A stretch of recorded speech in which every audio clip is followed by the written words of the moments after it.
Assalamualaikum warahmatullahi wabarakatuh. Alhamdulillahirabbil alamin. Assalatu wassalamu ala asrofil anbiya wal mursalin wa ala alihi washabihi ajmain. Amma ba'd. Peserta didik yang saya banggakan, semoga senantiasa sehat walafiat dan diberikan keberkahan oleh Allah Subhanahu wa taala. Pada pertemuan kali ini, kita akan mempelajari materi yang berjudul Mari Berperilaku Jujur. Tapi, sebelum lanjut, mari kita sama-sama membaca surat Al-Fatihah. Oke, sebelum kita lanjut pada materi pada hari ini, maka terlebih dahulu saya akan menyampaikan tujuan dari pembelajaran kita pada kesempatan ini. Tujuan pembelajaran yaitu siswa dapat menjelaskan makna perilaku jujur sesuai Quran Surat Al-Baqarah ayat 42 dan hadis terkait dengan benar. Kedua, siswa dapat mengimplementasikan makna perilaku jujur sesuai Quran Surat Al-Baqarah ayat 42 dan hadis terkait dalam kehidupan sehari-hari dengan baik dan benar. Dan yang ketiga, siswa dapat mengaitkan makna perilaku jujur sesuai Quran Surat Al-Baqarah ayat 42 dan hadis terkait dalam kehidupan sehari-hari dengan baik dan benar. Pada bagian awal materi kita pada kesempatan ini, sebelum kita masuk lebih jauh, maka pada bagian awal ini saya akan menjelaskan pengertian tentang kejujuran. Para peserta didik yang saya banggakan, pengertian kejujuran terdiri atas 4 pengertian dasar. Yang pertama, kejujuran adalah kesesuaian antara ucapan dan perbuatan. Yang kedua, kejujuran adalah kesesuaian antara informasi dan kenyataan. Yang ketiga, kejujuran adalah ketegasan dan kemantapan hati. Dan yang keempat, kejujuran adalah sesuatu yang baik yang tidak dicampuri dengan kedustaan. Berdasarkan pengertian kejujuran tersebut, jika diimplementasikan ataupun diterapkan dalam kehidupan sehari-hari, akan melahirkan beberapa sikap positif dalam kehidupan. Contohnya, 1. Kesesuaian antara ucapan dan perbuatan melahirkan sikap komitmen. Kedua, kesesuaian antara informasi dan kenyataan melahirkan sikap tabayun. Apa itu sikap tabayun? Adalah sikap untuk mencari informasi yang benar. Jadi, setelah kita mendapatkan informasi, maka wajib untuk kita meng-cross-check apakah informasi tersebut benar, apakah informasi tersebut tidak berisi fitnah ataupun hoaks. Yang ketiga, ketegasan dan kemantapan hati melahirkan sikap konsisten. Dan yang keempat, kejujuran adalah sesuatu yang baik yang tidak dicampuri kedustaan, melahirkan sikap disiplin. Itulah kaitan antara pengertian kejujuran yang dikaitkan dalam kehidupan sehari-hari. Dalam hal ini implementasi dari perilaku kejujuran. Ini bagian awal yang harus kita pahami secara mendalam. Berikut dalil tentang kejujuran. Quran Surat Al-Baqarah ayat 42 dan hadis Nabi yang diriwayatkan oleh Imam Bukhari. A'udzu billahi minasyaitonir rajim. Bismillahirrahmanirrahim. Wala talbisul haqqa bil batili wa taktumul haqqa wa antum ta'lamun. Shadaqallahul azim. Artinya, dan janganlah kamu mencampur adukan kebenaran dengan kebatilan, dan janganlah kamu sembunyikan kebenaran sedangkan kamu mengetahui. Berikut adalah hadis Nabi yang diriwayatkan oleh Imam Bukhari tentang kejujuran. An Abdullah bin Mas'ud anin Nabi sallallahu alaihi wasallam qala innas sidqa yahdi ilal birri wa innal birra yahdi ilal jannah. Artinya, dari Abdullah ibnu Mas'ud radhiyallahu anhu, Rasulullah Shallallahu alaihi wasallam bersabda, sesungguhnya jujur itu membawa kebaikan dan kebaikan itu membawa ke surga. Hadis riwayat Bukhari. Baik, para peserta didik yang saya banggakan, adapun Quran surat Al-Baqarah ayat 42 terdapat latar belakang sehingga ayat ini muncul, dijelaskan dalam tafsir Ibnu Katsir bahwa didasarkan pada perilaku orang Yahudi di masa lalu, mereka sering mencampur adukan antara perkara yang hak dengan yang perkara yang batil, kemudian memulas perkara yang batil dengan perkara yang hak, serta menyembunyikan perkara hak dan menampakkan perkara yang batil. Jadi latar belakang turunnya ayat ini karena adanya perbuatan atau perilaku orang-orang Yahudi terdahulu, sehingga ayat ini turun untuk menjelaskan dan untuk menegaskan tentang kejujuran adalah sesuatu perbuatan yang tidak bisa dicampur aduk dan tidak bisa kita menyembunyikan perkara kebenaran. Oleh sebab itu, maka dasar dari turunnya Quran surat Al-Baqarah ayat 42 dilatar belakangi dari perilaku Yahudi atau orang-orang Yahudi terdahulu. Baik, para peserta didik yang saya banggakan, sekarang kita masuk di materi kaitan perilaku jujur sesuai Quran surat Al-Baqarah ayat 42. Jadi kita ingin melihat kaitan perilaku kejujuran yang terdapat dalam Quran surat Al-Baqarah ayat 42.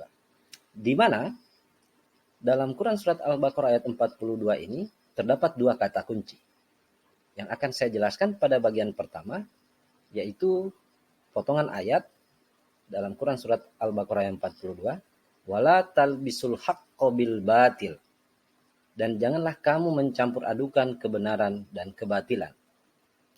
Berdasarkan latar belakang turunnya ayat, bahwa orang-orang Yahudi terdahulu sering mencampur adukan antara yang benar dan yang batil. Nah, kaitannya kita menemukan hubungan atau kaitan tentang perilaku kejujuran dan pengertian kejujuran. Jadi kita menemukan keterkaitan di dalamnya. Nah, oleh sebab itu, maka dalam penerapan perilaku kejujuran yang dikaitkan dengan Quran surat 40 Al-Baqarah ayat 42 tentang jangan mencampur adukan kebenaran dan kebatilan, itu bisa dicontohkan lewat perilaku mengakui kesalahan, tidak memberi informasi yang sifatnya hoax. Nah, dalam kehidupan kita sekarang sering sekali kita temukan berita-berita hoax. Berita hoax itu adalah berita yang belum jelas kebenarannya, dan kita dilarang untuk mengkonsumsi berita-berita hoax tersebut. Dan kalaupun ada informasi, maka kita harus tabayun. Kita harus kembali untuk bertabayun atau meng-cross-check kembali informasi tersebut. Apakah benar dari sisi informasi dan apakah benar dari sisi fakta atau kenyataan. Para peserta didik yang saya banggakan, kemudian kita akan menjelaskan kaitan Quran surat Al-Baqarah ayat 42 dalam ilmu pengetahuan. Jadi kita ingin membuktikan apakah memang kebenaran itu tidak dapat dicampur dengan kebatilan. Potongan ayat wala talbisul haqqo bil batil, dalam penerapan potongan ayat ini telah melahirkan sebuah teknologi yang sangat bermanfaat khususnya di dunia kepolisian, yaitu untuk mengetahui kebohongan. Alat tersebut disebut dengan alat deteksi kebohongan. Jadi secara ilmiah kejujuran itu bisa dibuktikan. Hal ini pula menguatkan dari sisi hikmah mengapa di yaumil hisab nanti mulut akan dikunci dan seluruh anggota badan akan bersaksi. Ini menandakan bahwa kejujuran itu akan terungkap, sementara kebohongan itu akan diketahui. Nah, secara ilmiah, terdapat hubungan kondisi tubuh di saat seseorang berbohong. Jadi, peserta didik sekalian, ketika kita berbohong, maka tubuh itu akan merespon melalui tekanan darah, denyut nadi, dan pernapasan. Contoh sederhananya, mungkin suatu ketika pernah kita melakukan ketidakjujuran pada orang tua. Maka secara responsif tubuh akan merespon ketidakjujuran tersebut. Apakah dengan memegang rambut, mengusap muka, menyentuh hidung. Ini menandakan bahwa anggota tubuh tidak bisa berbohong. Yang bisa berbohong hanyalah lisan. Nah, dari pendekatan saintis dan pendekatan secara ilmiah, maka menguatkan makna bahwa wala talbisul haqqo bil batil, tidak bisa dicampur kebaikan dengan kebatilan. Oleh sebab itu, peserta didik, mari kita senantiasa menerapkan perilaku jujur. Kemudian yang selanjutnya, kaitan perilaku jujur sesuai Quran surat Al-Baqarah ayat 42. Kata kunci yang pertama, tadi kita sudah sama-sama mempelajari, yaitu wala talbisul haqqo bil batil dengan beberapa pendekatan. Nah, sekarang kita masuk di poin kedua, yaitu wataktumul haqqo wa antum ta'lamun. Dan janganlah kamu menyembunyikan kebenaran sedang kamu mengetahui. Kaitannya adalah larangan menyembunyikan kebenaran. Bahwa kejujuran adalah sikap yang harus diterapkan secara utuh. Tidak bisa sepotong-sepotong. Tidak bisa setengah-setengah. Tidak bisa dikatakan jujur jika masih ada informasi atau kebenaran yang tidak disampaikan secara utuh. Jadi, poin kedua dari Quran surat Al-Baqarah ayat 42 ini menjelaskan tentang manfaat dari kejujuran. Manfaatnya adalah memberikan informasi secara utuh. Manfaat dari penerapan kejujuran secara utuh ialah dalam sebuah persoalan akan terang benderang. Jadi manfaatnya adalah kita bisa mengetahui akar masalahnya sehingga mudah untuk diuraikan atau cara menyelesaikan masalah.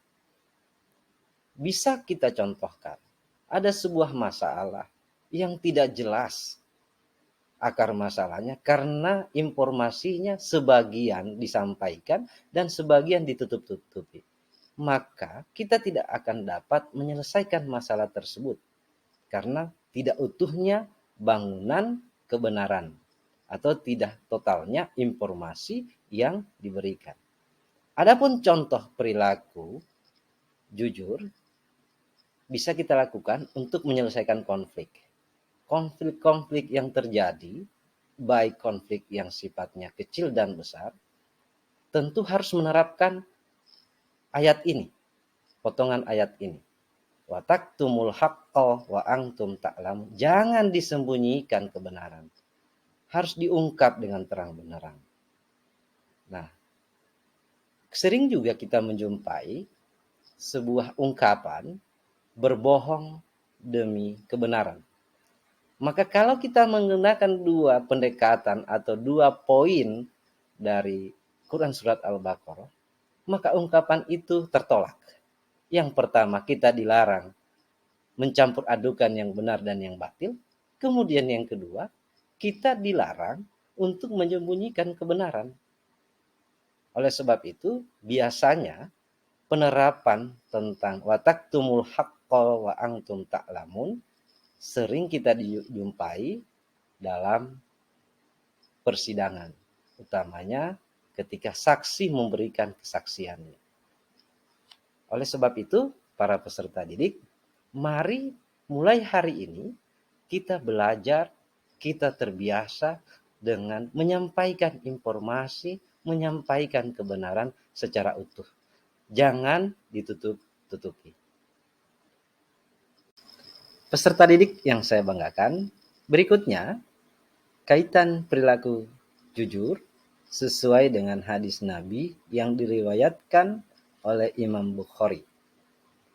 An Abdullah bin Mas'ud anin Nabi sallallahu alaihi wasallam qala inna sidqa yahdi ilal birri wa innal birra yahdi ilal jannah.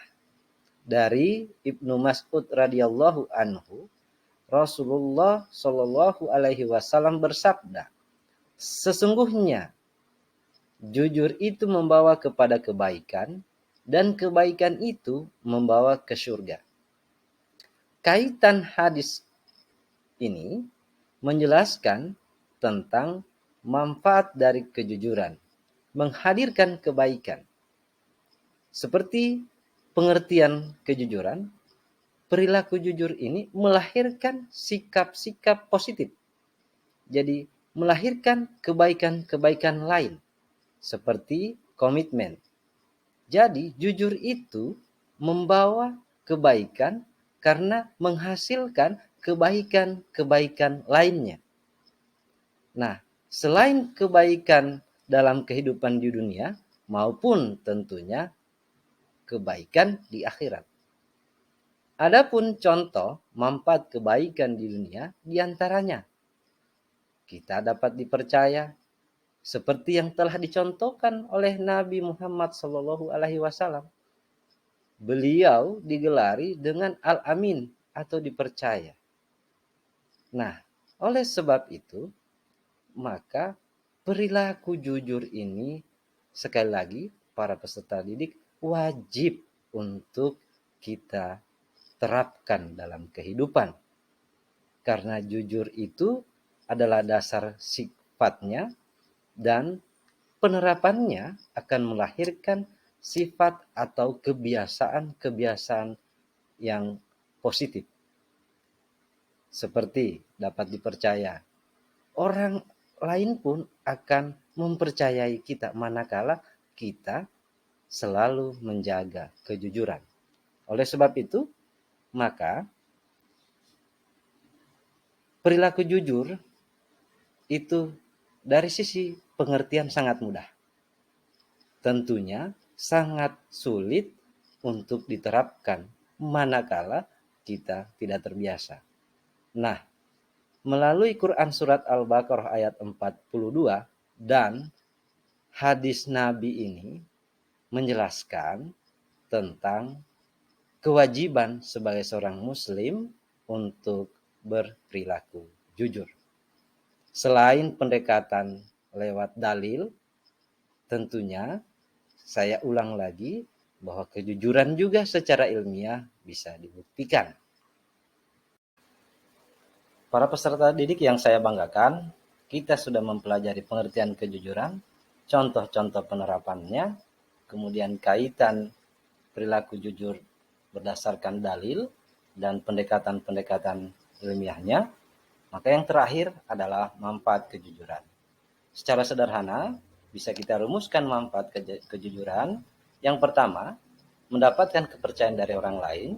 Kedua, mendapatkan banyak teman tentunya. Dan yang ketiga, mendapatkan ketentraman hidup. Karena kita tidak memiliki kesalahan terhadap orang lain. Terima kasih atas perhatiannya para peserta didik yang saya banggakan. Di akhir video ini ada pertanyaan yang Bapak Guru telah siapkan. Silakan dijawab. Billahi taufiq wal hidayah. Wassalamualaikum warahmatullahi wabarakatuh.